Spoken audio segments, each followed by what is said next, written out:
Policia turke arrestoi këtë të mërkur kryebashkiakun e Istanbulit, një lider popullor i opozitës dhe rivali kryesor i presidentit Recep Tayyip Erdogan, si pjesë e një hetimi për lidhjet e dyshuara për korrupsion dhe terrorizëm. Agjencia shtetërore Anadolu tha se prokurorët lëshuan urdhër arresti për kryebashkiakun Ekrem Imamoglu dhe mbi 100 persona të tjerë, mes tyre biznesmen dhe gazetar. Midis të arrestuarve ishte edhe ndihmësi i ngushtë Imamoglu. Autoritetet mbyllën gjithashtu disa rrugë rreth Stambollit dhe ndaluan demonstratat në qytet për 4 ditë, në një përpjekje të dukshme për të parandaluar protestat pas arrestimit. Kritikët thonë se goditja vjen pas sumjeve të konsiderueshme nga partia në pushtet e Erdogan në zgjedhjet lokale në mars, me thirrjeve në rritje për zgjedhje të parakohshme kombëtare.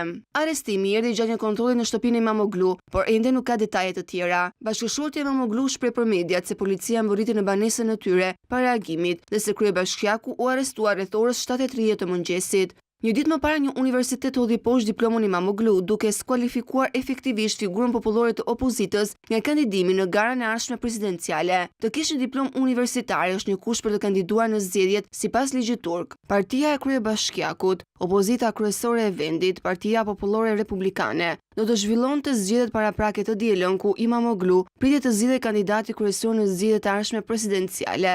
Zgjedhjet e ardhshme presidenciale në Turqi janë planifikuar për në vitin 2028, por zgjedhjet e parakohshme janë të mundshme.